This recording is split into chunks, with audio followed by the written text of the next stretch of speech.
Durant la période de la colonisation, lorsque les colons arrivaient en Afrique, dans le but d'avoir une main-d'œuvre ou de faire des Africains des esclaves, ils commençaient premièrement par corrompre les autorités de ce temps-là, leur apportant des présents qu'ils ne avaient jamais vus ou goûtés auparavant.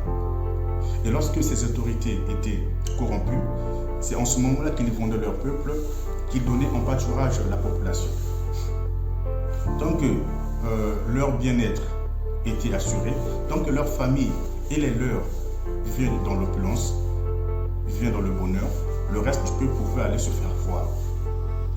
Et on dit souvent que les gens passent, les gens meurent, mais les esprits ne meurent pas. Ces esprits qui autrefois habitaient ces autorités de ce temps-là, qui s'habillaient en peau d'animaux, en raffia, en panne, se sont actuellement de nos jours personnalisés ou incarnés dans des hommes en veste. Aujourd'hui, les autorités africaines vendent leur population. Les autorités africaines aujourd'hui trahissent la volonté ou la confiance de leur peuple pour leur bien-être, pour leur satisfaction personnelle, pour vivre dans l'opulence, pour vivre dans la joie. Donc, tant que leur famille, leurs enfants et tout ce qui leur appartient vivent dans cette opulence, le reste du peuple peut aller se faire foutre. Ce n'est pas du tout leur problème. Vous pouvez souffrir, vous pouvez mourir, ce n'est pas du tout leur problème. Ils s'en foutent. Lorsqu'ils sont malades, ils sont à l'étranger pour se faire soigner, pendant que dans leur propre pays, les conditions sont désastreuses. C'est comme si ces autorités ne vivaient pas dans le même monde que nous. C'est comme si ces autorités vivaient dans une sorte de dimension et n'apparaissaient que, ou sortaient simplement de ces dimensions quand ils avaient des discours ou quand ils avaient des choses à faire. C'est comme ça qu'est la société africaine. Ça n'a pas changé, mais en fait, ça a eu juste une sorte de modernisation.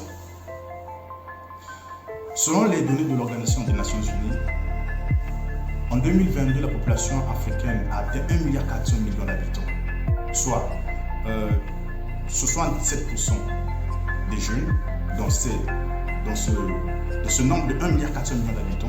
Nous avons 77% des jeunes de moins de 35 ans et nous avons 60% des jeunes de moins de 25 ans.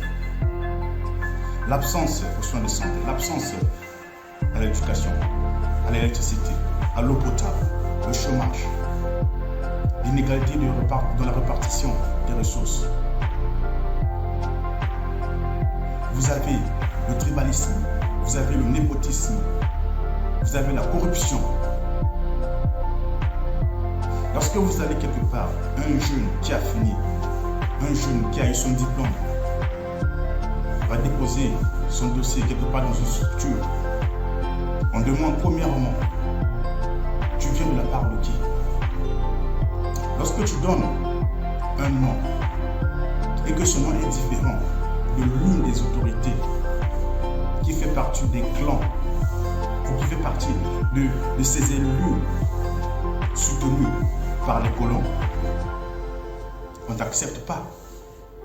On ne regarde même pas parfois tes compétences. Dès que tu dis, prononce un nom qu'ils ne connaissent pas, qui ne fait pas partie de leur tribu, on te déclasse, peu importe tes compétences. En fait, on remplace la personne qu'il faut par le fils d'eux. Voilà ce qu'est la société africaine. Ou pire encore, dans certaines entreprises, dans certaines sociétés, qu'elles soient publiques ou privées, lorsque tu arrives, on t'accueille, on te met peut-être dans des bonnes conditions. On peut parfois aussi regarder ton CV ou tes compétences. Mais à la fin, on te dit, si tu veux avoir tel poste, tu dois coucher avec un tel, avec le directeur, avec le vice-directeur ou avec quelqu'un des porteurs de l'entreprise, que tu sois homme ou femme. Nous sommes tellement tombés bas en Afrique. Toutes ces pratiques sataniques ont remplacé la compétence. En Afrique, nous n'avons plus besoin de la compétence. Nous avons juste besoin d'assouvir nos besoins.